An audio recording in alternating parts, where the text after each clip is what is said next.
Hello.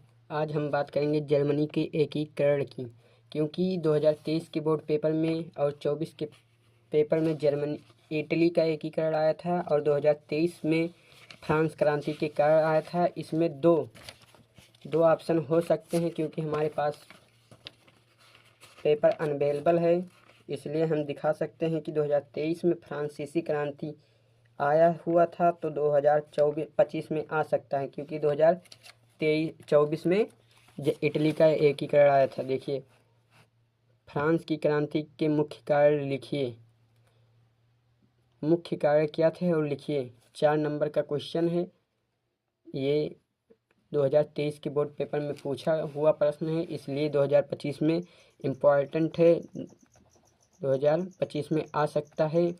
और German की एकीकरण भी आ सकता है। देखिए, 2023 का पेपर है, ये 2023 का पेपर है, यूपी बोर्ड का है, यूपी बोर्ड का पेपर है, तो इसीलिए हम जर्मन के एकीकरण की लेकर आए हुए हैं। आप सब लोग अच्छे से समझना और इसे ध्यान से देखिएगा। जर्मनी का एकीकरण ये एक पेज में है बुक में, लेकिन समझ में नहीं आता, इसलिए मैंने पॉइंट से एक एक छाट कर लिखा है। इसमें 7 पॉइंट हैं, 7 पॉइंट लिख दीजिएगा तो 4 नंबर आपको मिल जाएगा। तो हम देखते हैं जर्मनी के एकीकरण। जर्मनी का एकीकरण, पहला तो ये लिखना है, जर्मनी का एकीकरण निम्न कारणों से हुआ था। कई कारण थे, इसलिए जर्मनी का एकीकरण हुआ था। तो हमारा पहला जो है, इसे हम देखेंगे। जर्मनी का एकीकरण सन 1866 ईस्वी को हुआ था। आप प्रश्न में से ही उत्तर हेर सकते हैं। जर्मनी का एकीकरण कब हुआ था? तो कब हुआ था? 1866 ईस्वी में हुआ था। तो हम देख सकते हैं कि 1866 में हुआ था। अब दूसरा ऑप्शन देखते हैं, जर्मनी का एकीकरण मतलब जर्मनी के एकीकरण के नेतृत्व किसने किया था? ऑप्शन में भी आ सकता है, ऑब्जेक्टिव प्रश्न में एमसीक्यू में भी आ सकता है, एमआर में भी आ सकता है। आप एक एक पॉइंट पे ध्यान दीजिएगा, क्योंकि हमने बहुत मेहनत से इसे छाट कर लाया है। जर्मनी का एकीकरण का नेतृत्व ऑटो वन बिस्मार्क ने किया था। 2023 में देखिएगा, हम ओएमआर में भी दिखा सकते हैं कि इसमें आया था ऑटो वन बिस्मार्क किस देश से संबंध रखता था। 2023 के पेपर में है, जो कि पहला ओएमआर क्वेश्चन पे है। 2023 का है, जो कि पहले ऑप्शन पे ही है। ये देखिए, ऑटो वन बिस्मार्क का संबंध किस देश से था? ऑटो वन किस देश का था? तो हम इसलिए कहते हैं ध्यानपूर्वक देखिएगा, इसे समझिएगा और ओएमआर पर सही टिक लगा कर आइएगा। एक एक पॉइंट से ही जर्मनी का एकीकरण लिख सकते हैं और ओएमआर भी आपका सही जाएगा, इसलिए समझिएगा।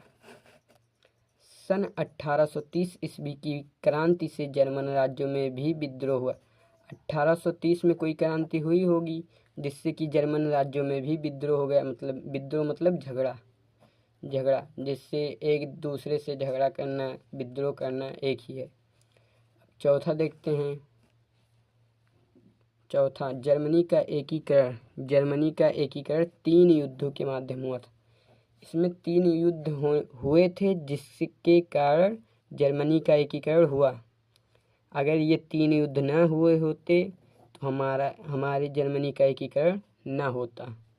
तो 3 युद्ध हुए थे। ऑप्शन में आ सकता है ओएमआर में कि जर्मनी के एकीकरण में कितने युद्ध के माध्यम से हुआ था। जर्मनी के एकीकरण कितने युद्धों के माध्यम से हुआ था? तो हमारा ऑप्शन रहेगा 3। तो हमारा 3 आंसर सही जाएगा। तो हम देखते हैं 5वां। ये देश इंग्लैंड, रूस, फ्रांस और ऑस्ट्रेलिया जर्मनी के विरोध थे, मतलब ये जर्मनी से विरोध करते थे। 1 2 3 4 देश थे जो कि जर्मनी से विरोध करते थे कि एकीकरण ना हो। तो 6वीं कंडीशन देखते हैं। ऐसी विकट स्थिति आ गई थी कि विलियम ने ओटो वान बिस्मार्क को 1862 में चांसलर नियुक्त किया। चांसलर मतलब राजा या ऐसे ही कुछ होगा, राजा ही होता है। राजा नियुक्त किया, कहाँ का? जर्मनी का। 1862 में चांसलर को मतलब विलियम को राजा घोषित किया, ओटो वान बिस्मार्क को। 1862 में। अच्छा, ओटो वान बिस्मार्क को हुआ था, सॉरी, ओटो वान बिस्मार्क राजा बने थे, विलियम ने किया था। ये इन्हें राजा बनाए थे 1862 में। अब 7वीं कंडीशन देखते हैं, इसे बहुत ध्यान से देखिएगा, ये आखिरी पॉइंट है। बिस्मार्क भी सेना की शक्ति में विश्वास करता था। जो ओटो वान बिस्मार्क है ना, ये सेना की शक्तियों पर विश्वास करते थे कि हमारे पास बहुत सेना है, हमें विश्वास है कि हम जीत जाएंगे, तो इसलिए युद्ध लड़ना चाहते थे या मानते थे। तो विश्वास करता था, सेना की शक्तियों पर विश्वास करता था और जर्मनी के एकीकरण के लिए युद्ध लड़ना आवश्यक मानता था। जर्मनी का मतलब ये सोचते थे कि जर्मनी का एकीकरण हो, इसलिए युद्ध लड़ना चाहते थे। जर्मनी का एकीकरण, इतिहास में सिर्फ 3 पॉइंट याद करना बस।